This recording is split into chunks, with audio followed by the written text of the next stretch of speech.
Situation Room. From every corner of the world, we analyze politics, policies, and operations. Right, your comfort zone. New twists, new hands and legs coming into this. Talk to us about how failure of intelligence had brought us to where we are right now with this whole agitation. You cannot successfully defend a nation without relevant or appropriate intelligence. In 2015, unemployment and unemployment was 24%. There is the major cause of our poverty is corruption. The existence of evil is one of the very best reasons to arm law-abiding citizens. Who are these insecurity? The use of area boys, the use of thuggery, the use of unknown assassins and gunmen, politics, politicians, and elections are familiar with all these strange happenings. Shouldn't have to choose between one candidate who wants to burn this party down and another candidate who wants to buy this party out. Keeping you informed about decisions made and many more. Join Opeyemi, Akinyode, and other seasoned analysts in the Situation Room every Monday to Friday, 4 p.m. to 5 p.m. Let's identify, analyze, and bring solutions to our situation.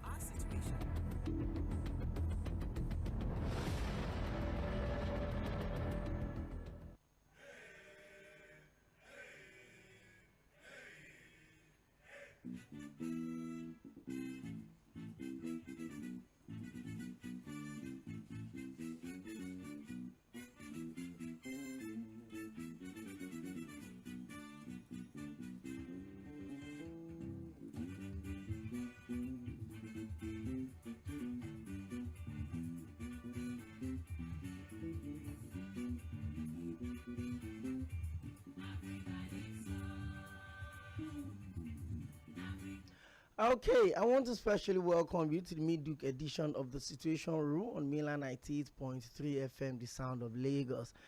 Today is Wednesday. Today is the 7th day of the 6th month of year 2023. Wow. It baffled me how fast this year had gone. I mean, it just felt like it was yesterday we were saying Happy New Year to each other, but it's fine though. And the year just didn't come empty-handed. The year came with a new government, switch of power, peaceful transition in our democracy. Since 1999 till now, we've had about 5 presidents. We've had former President Olusegun Obasanjo, we've had late President Umaru Musa Yar'Adua, we've had former President Goodluck Jonathan, the immediate past President Muhammadu Buhari. Now we have Asiwaju Bola Ahmed Tinubu, former governor of Lagos State, former national leader of the ruling APC, former senator representing Lagos West Senatorial District. So, I mean, it's been a big last, let me say 10 days now since he got into office. And the bulk of what had dominated that conversation certainly had been about the removal of the subsidy. Well, we're going to be focusing on that conversation today on the show. I know a lot of us had moved on. Like, one of my friends would always say that because Nigerians always find a way to readjust, no matter the early inconveniences, would always move on. I mean, before we knew what was happening, in some part of this country, a liter of petrol is being sold for about 600 naira. In Lagos, depending on what part of Lagos also, if you're lucky, you can still get for 488, and that's the official price of the NNPLC. It's been tough on Nigerians, especially a country where the people are just trying to recover from the old drama that followed the new Naira note introduction, the old Godwin Emefiele policy. Because I mean, I keep saying that without apology, because the Minister of Finance said she wasn't carried along in that decision. So it's just a lot for Nigerians to handle. But we're going to look at the pains of that decision today on the show. We're also looking at the gains of that decision on the long run. In whose interest? Who would most likely benefit from it? If you've read, reports around, you would see where some videos, confirmed videos actually, that some motorcyclists in neighboring African countries are protesting that because of the fact that we remove subsidy in Nigeria, the price of commodities have gone. I spoke with a friend of mine that's a music producer in Ghana on Sunday, and he was jokingly saying that if people should protest that they should return subsidy because the removal of subsidy in Nigeria is affecting them in Ghana. Well, but at the other end, if you look at the economy of this country, there's bad, infrastructures. There's no power. There's no constant power supply. I live in an environment where they will give you light for 12 hours and then they take it for 24 hours. And for the 12 hours, you're supposed to have lights. If you're lucky enough, you get 5 hours out of those 24 hours. and then they'll take it for the next 24 hours. You won't have it. So you have light for 5 hours, then they'll take it for 24 hours. That's where I stay. So you have a system where somebody is managing a little business, and the tiny profits that comes off on those business, they use it to buy petrol to power their generator. You also look at the issue of infrastructures. You look at the issue of transport system. A distance that usually cover you about 1,000 every day to come to your work and go back home, you're spending almost 3,000 for the same distance. We know all of these problems. We know all of these challenges. But then, if you look at how much you spend every year, every month, every six months on subsidy in trillions of naira, then you'd understand that there's a whole lot. Now, this is not me standing in place of the government. The person that I have in the studio today as my guest is going to help us understand all of these challenges. Are we going to be better for it, or is another downward policy that would have a negative and devastating effect on the Nigerian economy? Today is Wednesday. The NLC TUC strike was supposed to commence today, but on Monday night there was a memo that was signed by the immediate, okay, of course, he's now the immediate past speaker of the House of Representatives, Honorable Femi Gbajabiamila, is now the chief of staff to Mr. President. He released that in details, and then I used the insert, I think yesterday, and then he talked about all of the agreements, maybe that talks of minimum wage, whatever it is. The most important thing is that Nigeria has the potential of becoming the largest economy in Africa, and it means we need to fix our problems. It means we need to get all of these logistics into action. It means that we need to look inward and understand the fact that any policy whatsoever, whether at the local government level, at the state level, at the federal level, that is anti-people, that does not help to deliver the dividends of democracy to the people, any policy that is not people-friendly, cannot be accepted by the people. Well, we get into the conversation. I'm super excited today, though, because my guest is a political analyst, although he's going to be coming from the angle of a position. Let me put it that way. So it'll help us understand some of these things. I'll take a very, very quick break. When we come back, my guest will join us, and then we'll go full throttle into the conversation. Once again, my name is Opeyemi Akinyode, and you're live on Milan 98.3 FM. I welcome you into the Situation Room.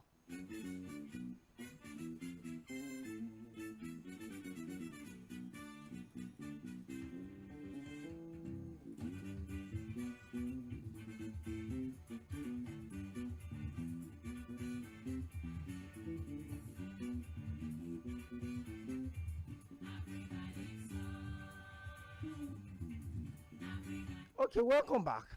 You're live on Milan 98.3 FM, and this is the Situation Room. This program comes up every Mondays to Fridays from 4 to 5 p.m. and we get to talk about politics, we get to talk about policies, we get to talk about leadership, governance, everything that affects you and I, both in Nigeria and, of course, in diaspora. I have Honorable ABOLAJI SONEYE join me in the studio.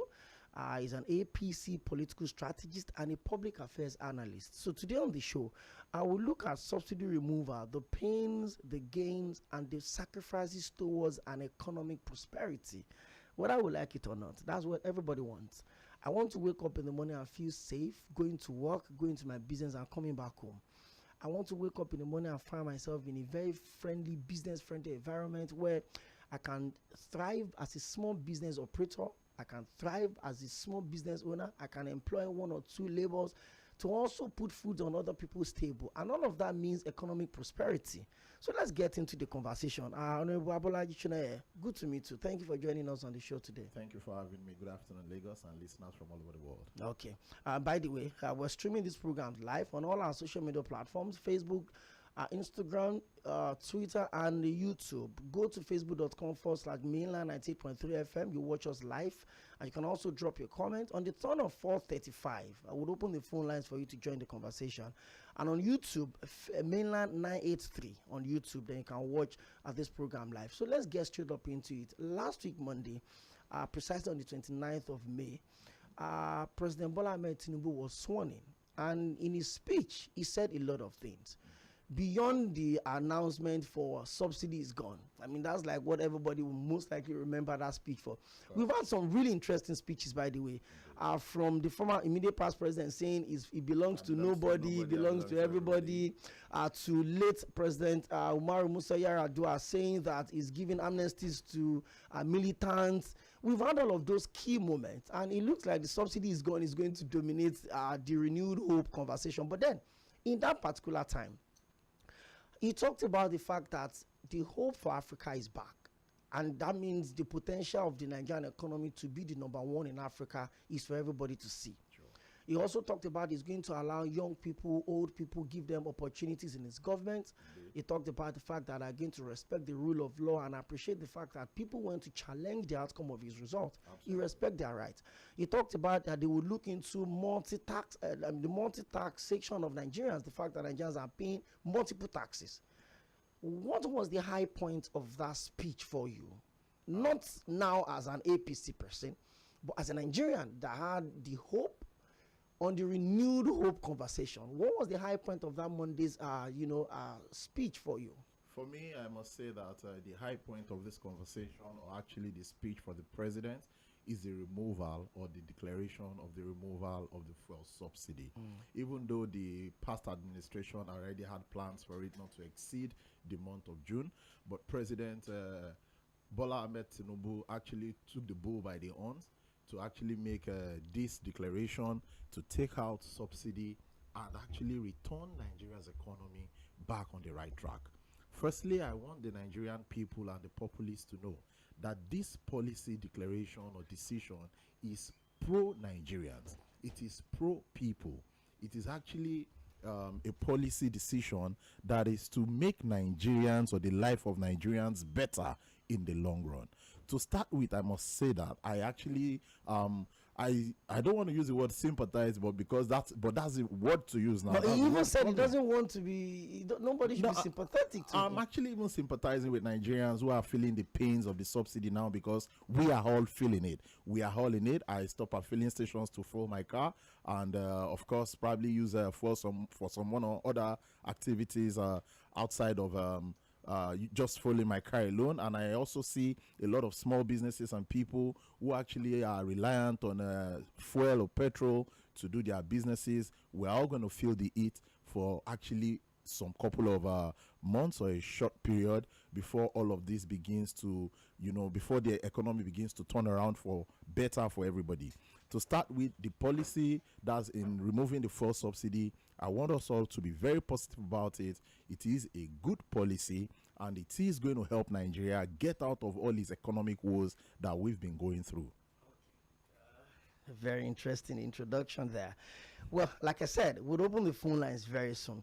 Now, I've read quite a lot of opinions about the removal of the subsidy, even before the subsidy was removed officially by the president.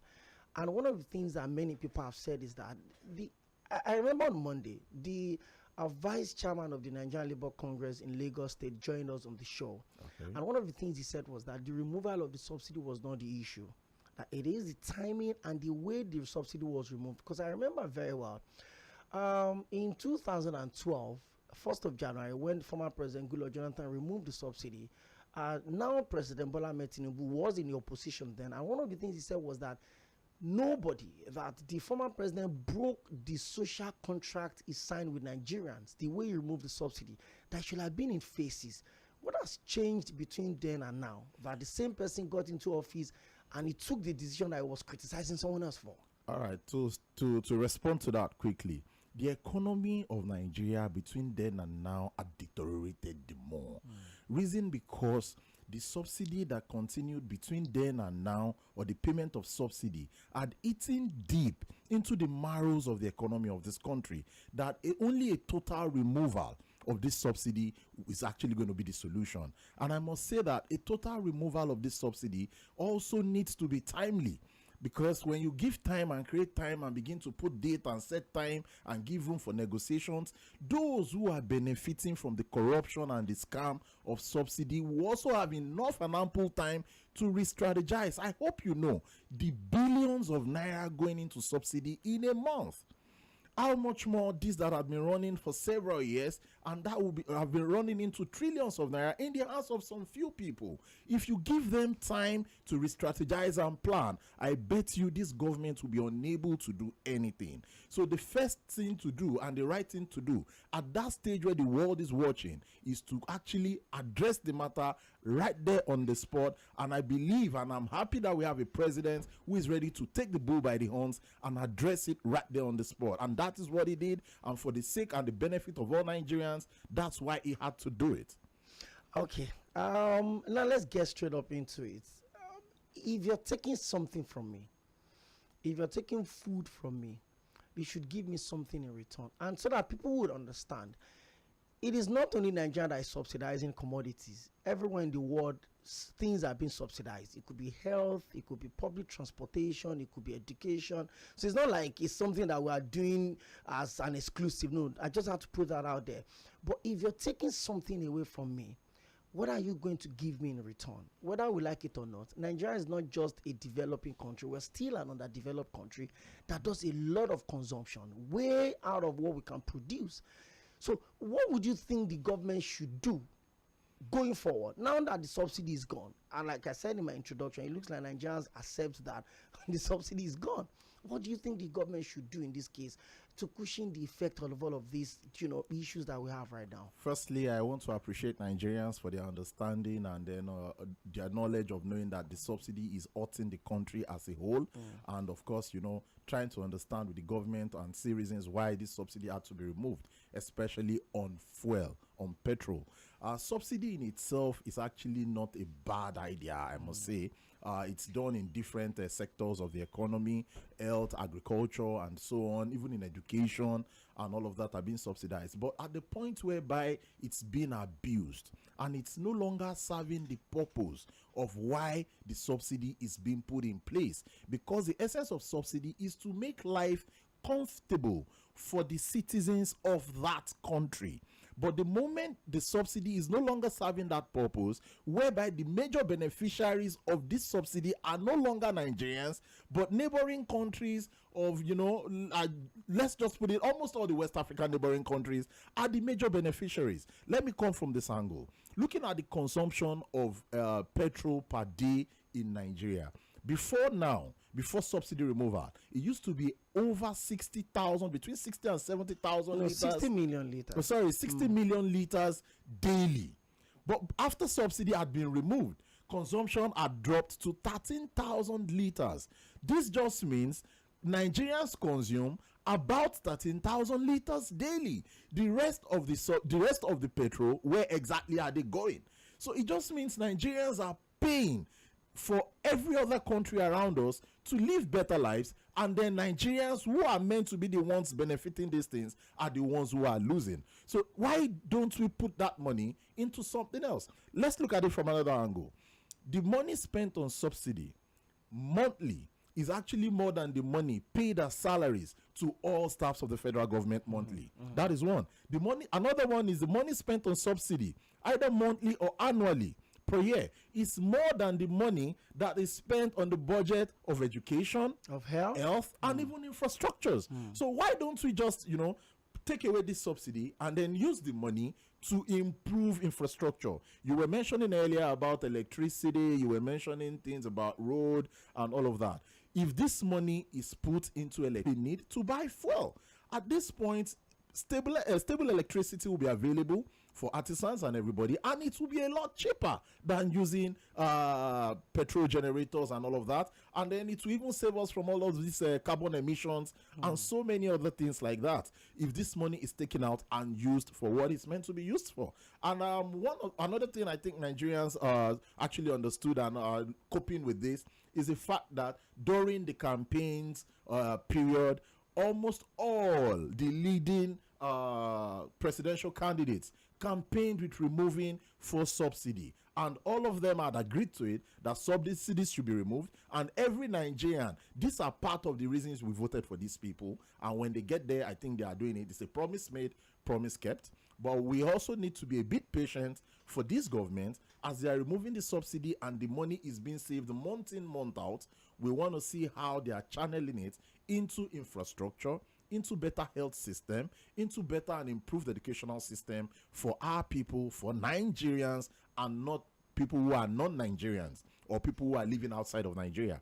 It's common knowledge right now that the black markets in the West African sub-region is actually suffering seriously just because Nigeria, one country, removed subsidy. About 6 or 8 countries are crying and protesting about it. We are supposed to be the one protesting, but they are the ones protesting. So who is crying foul here?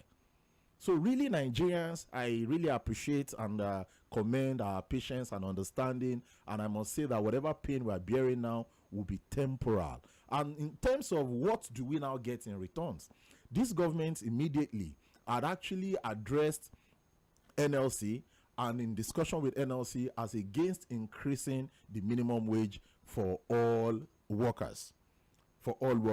Aside that, other palliatives have been put in place. One of the things they also do to ensure the price of petrol begins to regulate and begins to lower gradually is by issuing out licenses. Because IPMAN, I think 2 days ago, made that announcement that they are already in agreement with government to issue out licenses to private individuals who can afford importation or who wants to go into the business. And I must say, the removal of subsidy will now open the door or window of investments for private people or other people who are interested in doing this petrol business or oil and gas business as far as this market is concerned.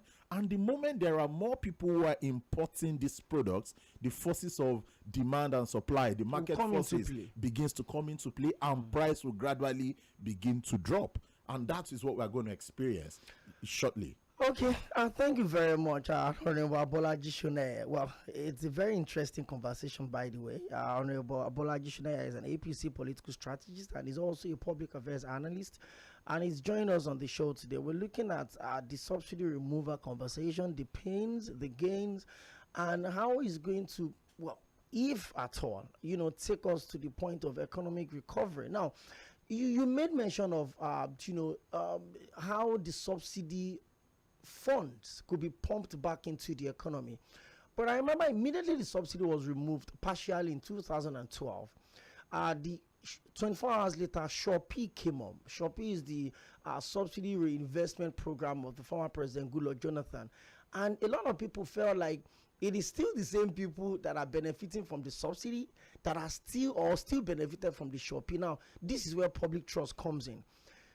We can't deny the fact that there's a whole lot of distrust between the government and the governed. People don't trust government policies. People don't trust the intentions of government. So do you think Nigerians, or what would you say to Nigerians in terms of trusting the government of President Bola Ahmed Tinubu in terms of what they would use all of these trillions that have been removed from subsidy to do? Let's talk about that very important issue, public trust. Do you think Nigerians trust this government enough that they would judiciously spend the subsidy funds that have been removed? Nigerians actually trusted President Bola Ahmed Tinubu enough to give him their mandate to start with. And so long they have that trust for him to that point where they could give him their mandate, I believe that trust is still there. And this is somebody who had actually done it before. He's not new in government. He came into Lagos with a revenue of less than $1 billion naira in Lagos, and then he turned it around to several billions of naira, and we can see how those monies had been put to use, proper use in Lagos. Now is replicating same template or similar templates all across the country. And I must say that Asiwaju Bola Ahmed Tinubu also has a track record of being an accountant, and a great one at that. And it just means this man understands how funds are meant to be managed, are meant to be channeled to the right places or departments or sectors of the economy to improve the life of the people. Yes, when we talk about trust, I think what Nigerians need to do is just be patient a little for this man or for this young administration. They should be patient. Probably in 6 months, 1 year, they begin to measure what exactly was the state of the economy before this man came in. How are things improving right now? If we begin to look at some little changes that happened between then and now, I can bet you it will probably be too early to start, talking about figures and all of that, because it takes time for all of this to grow. But if we look at it, one, the savings from from subsidy will also help our economy's currency. directly or indirectly. Either we like it or not, because the value of an economy or the currency of an economy is also determined on the savings this economy actually have at hand. But before now, we were spending everything we had. In fact, subsidy does not allow us to have savings at all. Now saving about 400 billion naira monthly and amounting to several trillions annually, it's going to help the value of our currency, and this will actually have a direct effect on commodities importation, and exportation and all of that. So it will have direct effect and impact on businesses. It will soften the business environments. It will open more opportunities for Nigerians, because at this point, the value of our currency, even within the West African sub-region, in the last 1 week, had changed. If you have people who crosses the border from Nigeria to Benin Republic, the exchange rate for CFA to Naira had improved magically within the last 1 week. And this is part of the effect that we are going to be seeing over time. We are going to be seeing this effect in different sectors of the economy, and it's going to be gradual.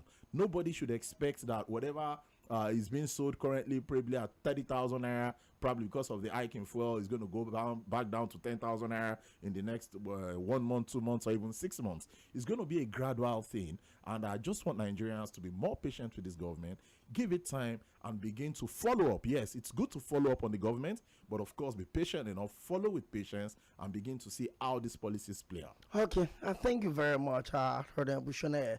Before we open the conversation, the lines are buzzing already, by the way. We've got a couple of messages that I've dropped in. Well, in case you're just tuning in, you're live on Mainland 98.3 FM. This is Situation Room, and this program is being streamed live on all our social media platforms. On Facebook, facebook.com/Mainland 98.3 FM. On YouTube, of course, Mainland 983 on YouTube. Search us out, and very soon we'll open the phone line and then we'll get into the conversation. But let me ask you again, in all of this, whether we reinvest the subsidy funds that have been taken out or we do all of these things, the most important thing is that we need to have a safe and secured country. You can build all of the finance infrastructures. We're seeing what is happening in South Sudan right now. There's total chaos. The finance of hospitals have been bombed, the biggest of buildings, all of the tourism facilities have been crushed down. How vital do you think Asiwaju Bola Ahmed Tinubu's presidency fixing the security challenge of this country is going forward for everybody? Talking about security, I must say that Asiwaju Bola Ahmed Tinubu's administration had also used this as part of his campaigns, and he talked about improving security, even from as low as increasing the numbers of our workforce when it comes to the military sector, talking about increasing the numbers of the army, the navy, and whatever numbers that is required to be able to tackle security issues, to ensure Nigerians are safe within its borders. We are safe from local threats and even international threats. And I must say that security, as far as this country is concerned, also has a lot to do with we the people as Nigerians, because I must say those who are committing these crimes are not aliens. They are Nigerians like us. So we need to also have this positive orientation of doing well by our people, of doing well by our economy, of doing well by our nation, and then everywhere becomes better. Yes, Asiwaju Bola Ahmed Tinubu's plan, of course, I think some few days ago he visited the Office of National Security Advisor. Of course, and he met with some of the security agencies and the service chiefs to discuss, of course, and things on security are not what they just make public like that. There will be strategies, there will be series of meetings and all of that. But security, of course, he knows is very important and is something that we're taking seriously. I must say that not even just the last 1 week, I think in the last 6 months or thereabout, the spate of kidnappings and banditry and all of this had reduced gradually. I must commend the administration that had left. They are able to begin to, solve these problems, and Asiwaju Bola Ahmed Tinubu will improve upon it. Okay, thank you very much. The messages are coming in already, and then we'll open the phone lines very, very soon. 091-3600-0410. That is the number to call, and 091-3600-0430. Those are for text messages alone. I'm not going to pick calls on that particular line. I'll pick calls only on 091-3600-0410. And I've been speaking with ABOLAJI SONEYE, an APC political strategist and a public affairs analyst. We've looked at the challenges that Nigerians will most likely face or we're facing at the moment as a result of the a subsidy that was removed, announced by President Bola Ahmed Tinubu. And then he's also told us about the fact that the funds realized from the removal of subsidy would be reinvested into the Nigerian economy. Okay, let's join the conversation. 0913-600-0410. I got a message here already, and then you didn't put your name. You said, "Good afternoon. You better relocate to my place. I'm enjoying 24 hours of uninterrupted power supply."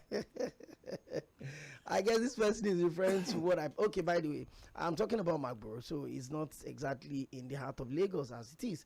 Hello, good evening. Hello. Good to have you join us on the show today. Your name and where you calling from? Okay, I'm Austin. I'm calling from Ojo. I didn't get your name. I'm Austin from Ojo. Austin from Ojo, you're welcome. Yeah. Thank you. I also extend my regards to your guy there as well. You're welcome. You're welcome, sir. Thank you. Yeah, I have a question though. My question is this first.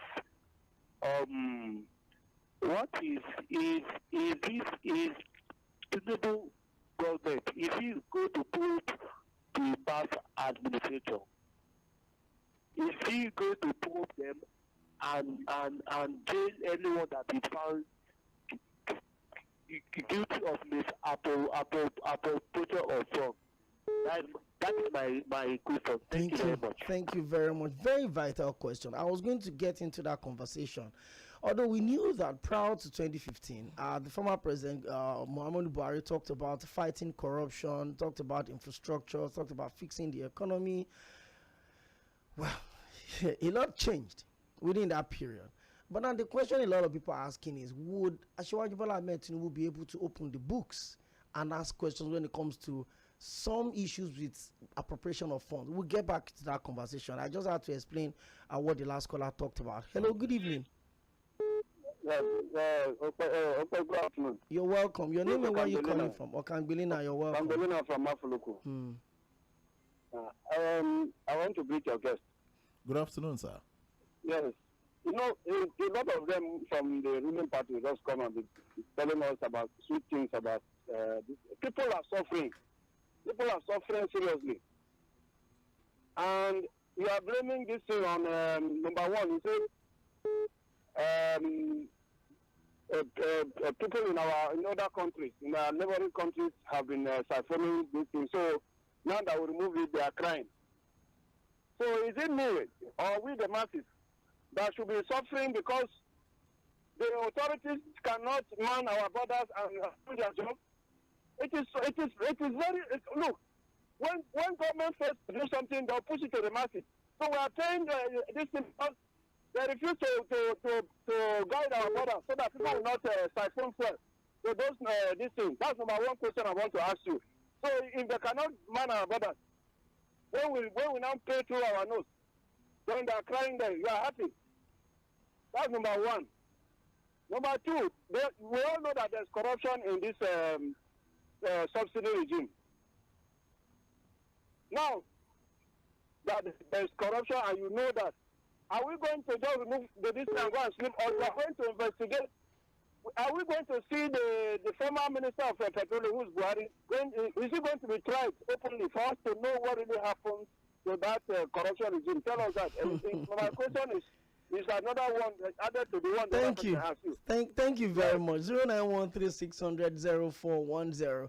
Oniolale on Facebook says your guest had done justice to the issue of the subsidy. He said so much within a very short period. Kudos to him and kudos to Mainland FM. Thank you very much, Oniolale on Facebook. You can also drop your comments there. Hello, good evening. Hello, good afternoon. Your name and where you calling from? My name is Manuel, calling from K2. You're welcome, Emmanuel. The few people are discussing about petrol. Our new president, 1 week in the office, they're killing people in Sokoto, the Benue. Let us face about security first before we do anything. New government, 1 week, they're still killing people to bless Nigeria. Okay. Thank you very much. 0913-600-0410. More calls. My guest is taking note of all of your observations. Prince Juarez, good evening. Good evening. Hello. It's Patrick Okoro from Ikorodu. Okay, Patrick, I thought I already picked Prince Wise' call. You're welcome. Yeah. When you bring the APC person, what do you expect from me? You know, I'm APC, you know. So, but this subsidy removal is a scam now. We all know now. This money is going back to their pocket now. For crying out loud. What do you expect? Thank you. I don't want to talk much. Okay, thank you very much. More calls 0913-600-0410. Please, I already said I was not going to pick calls on the other phone. I beg you. I'll just drop your messages alone. Hello, good evening. Good evening to you, my dear brother, and the guys here. Good to have you join us, Prince Wise. And this is Engineer Niji speaking from Yaba. You're welcome. First and foremost, let me tell you that when subsidy, Buhari himself said it's a fraud and it's a scam. It is an idea of give me more money to run my government. And the idea and philosophy of these are people now is that what money cannot do, more money can do it. If you don't talk of how to fix the refinery and make it productive and competitive to Dangote refinery and give us production to export to outside Nigeria, which is what you got as a national asset and legacy from our former leaders, which should be maintained by any reasonable government. We are not saying anything at all. Because the ability to manage is what can any government in power out as a reasonable government. And welfare of the citizenry is what is very paramount to sustain any government. And if you cannot, you just push any problem to manipulate the public, the masses, poor masses, in order for you to get more money. I don't see that government as a reasonable government at all. What I expect from any government that want to be in power is how to lay a good foundation and to build on what we made there, and to make the country running, to make it run and productive. By pushing subsidy removal or more money, more expenses to people is not acceptable at all. Thank you. Build the refinery, repair the refinery, make it work. Let us get more GDP and more money to cater for the people, their people's welfare, not to add to their problem. That is just it. That is how to manage the economy, not to increase their woes and problems. God bless Nigeria. Thank you very much, and God bless you too. 0913-600-0410. Hello, good evening. Very good evening to you. Good evening. Prince Wise, you're welcome. Thank you, my dear. And good evening to your guests in the studio. Good evening, sir. You're welcome. Thank you. You spoke very well. And you are very closer to Mr. President. We support you. We are your supporter. But you are not a partisan. You are not partisan. You are not a politician. Now, if we can take our square outside the Nigeria to go and say the one we pay for to service Nigeria, they took those who are on patriotic elements. They take it out of Nigeria to go and make more money. That is why you tell Mr. President, our security to be tight. If you put somebody in position and he fails, the best is to reduce stacking and put the next in command to that position. If we look at the video, the day they start his boss before they employ him. Security must be tight in every border. That's number one. Number two, I want Mr. President to repair 1 or 2 refineries. After repair that refinery, it can be calculated between the government and the private body. Because as it is now, we want the government to go and we need palliative. The palliative I'm yearning for the past 1 week now is the Mr. President to liaise with the Nigeria Labour Congress to run a transportation scheme. When you buy a lot of buses, hand over to Nigeria Labour Congress for maintenance, they will be making the money, they can reduce the price for every Nigeria to benefit. This is what I say this afternoon, my dear. We don't save this country. Thank you very much, Prince Wise. A few more calls, then my guests would respond to some of the things that have been said. Hello, good evening. Okay, good evening. How are you? Good evening, Mr. Akinola. Long time. You're welcome. Appreciation, though. Well done, sir. Happy New Month. Same to you. Yes, good evening to our guests. Good evening, sir. You're welcome, sir. You see, I just picture our president. You know why I picture him? He cannot be everywhere every time. He's the one everybody is shouting on. He's the one everybody is calling. I know he's the number one citizen. You are supposed to call him. But in the real sense, Opeyemi, the people at the border, why are we not looking at them at all, Opeyemi? What are all the security agents, about 6, 7 of them, 8 of them, 9 of them, if you go along Badagry, go along Cheme, we see them about 50 kilometers to each other. About 10 of them, different agencies. What are they all doing that they are expecting all these petrol out?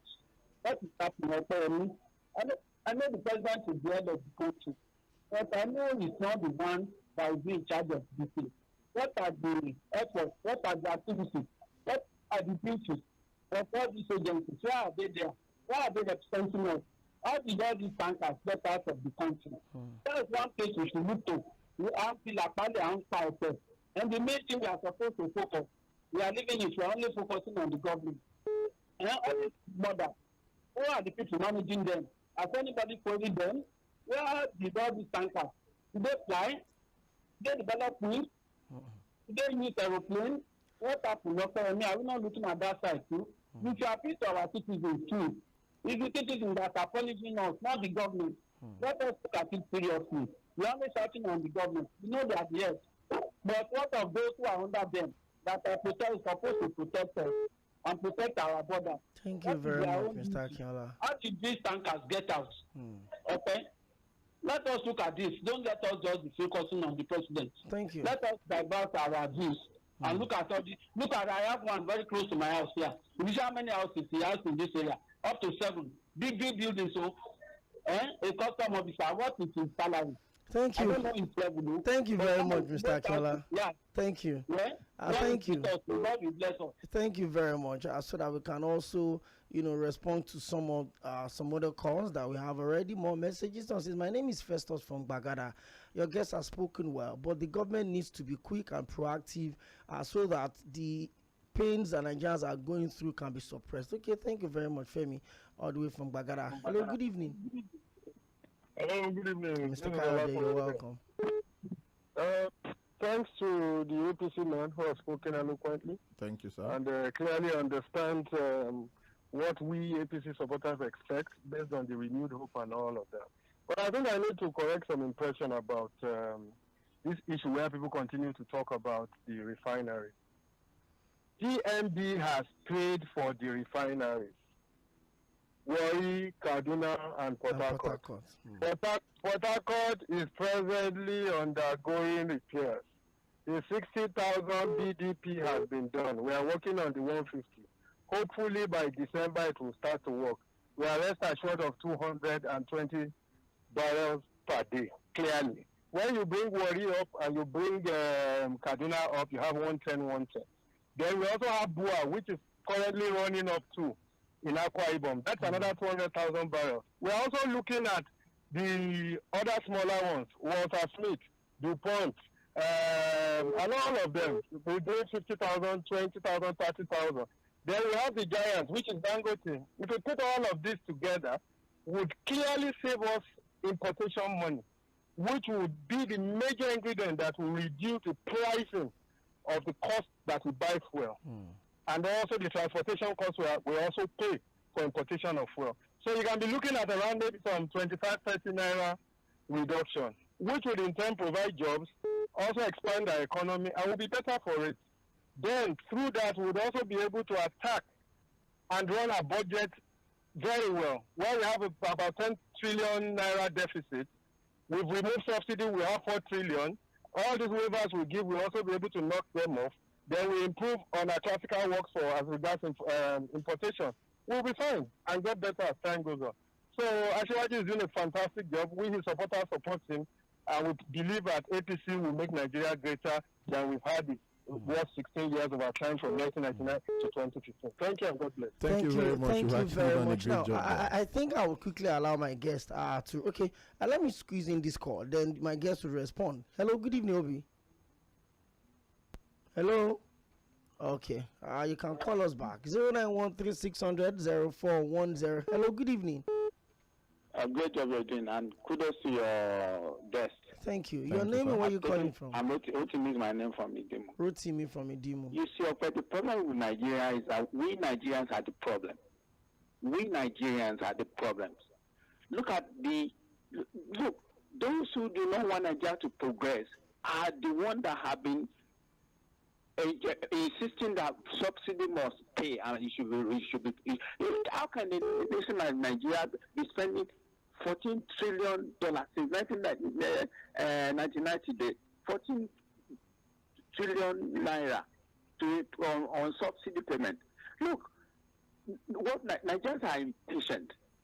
Let us just exercise some patience. And considering Asiwaju's background, he was in Lagos. He took Lagos over when they were generating an idea of 600 million naira, and he transformed Lagos. Today, Lagos is the heart of economy. Look, Lagos is overpopulated because a lot of all these 36 state governments say no, they are not producing anything. That's why Lagos, everybody in Nigeria they are keeping in Lagos.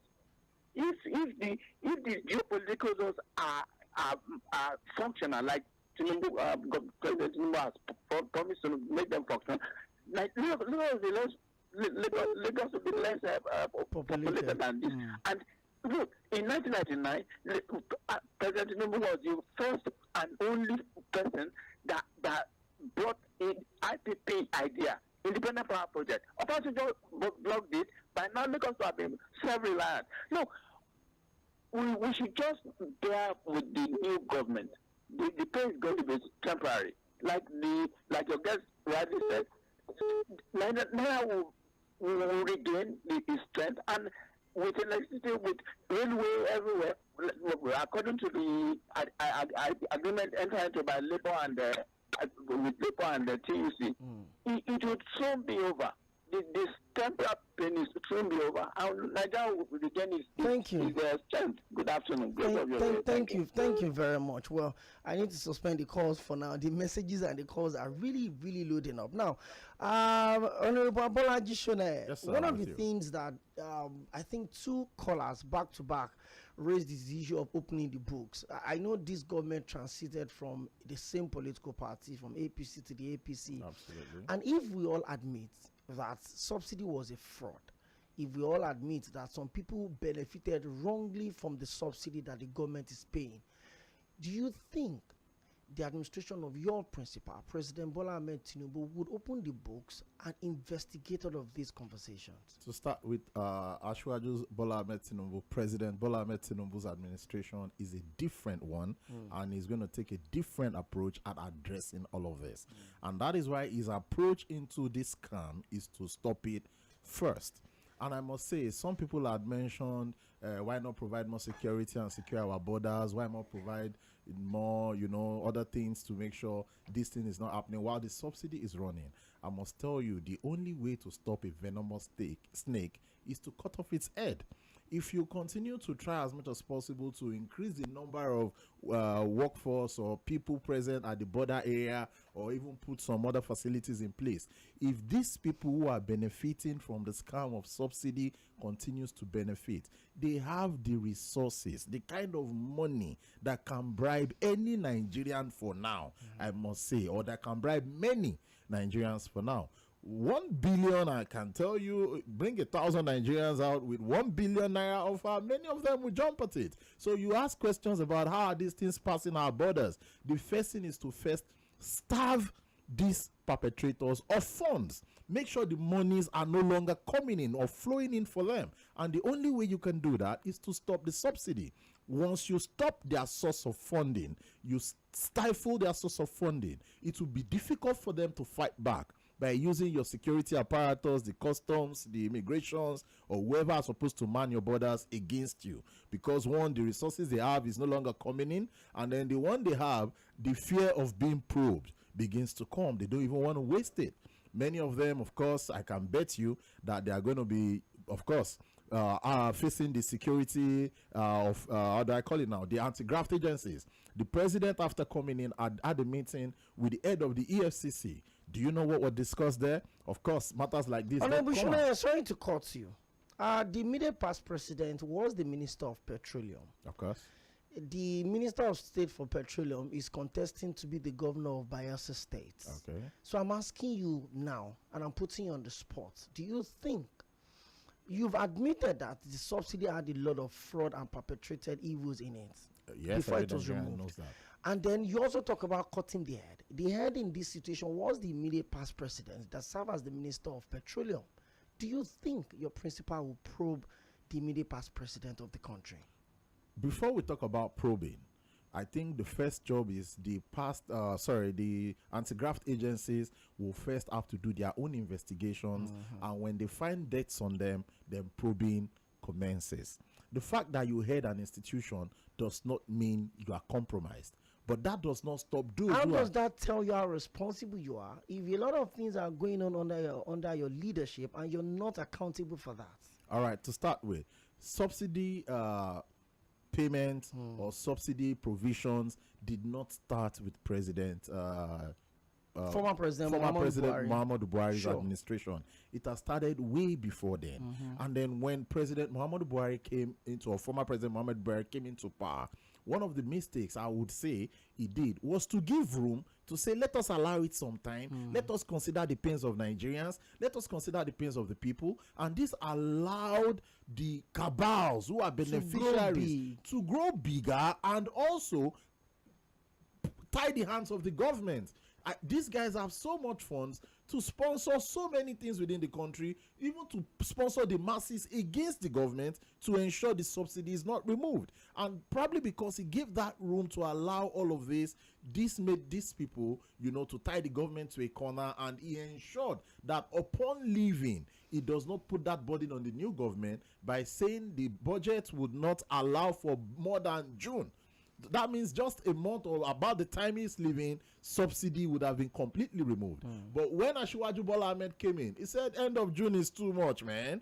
Giving these people just a day or two notice ahead. It's enough time to flip. It's enough time to do a whole lot of mess and mess the entire plan up. So I just do it right now and then take it off the table. So talking about probing the former Minister for Petroleum, if he is found culpable, why not? He's a Nigerian, and he's also somebody who has subjected himself to rule of law by being the president of Nigeria. So if there is anything, nobody's above the law. He will be called in to answer. Okay.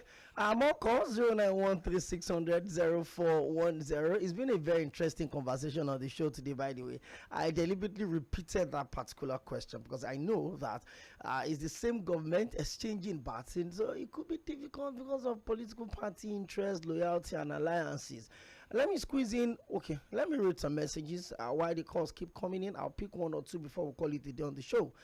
This one says, good job, Mainland FM. Your guest is a PR person. He's doing the job he's supposed to come and do. Okay, but he has said a lot, and that means that Nigerians need to trust this government to effortlessly reinvest the subsidy money.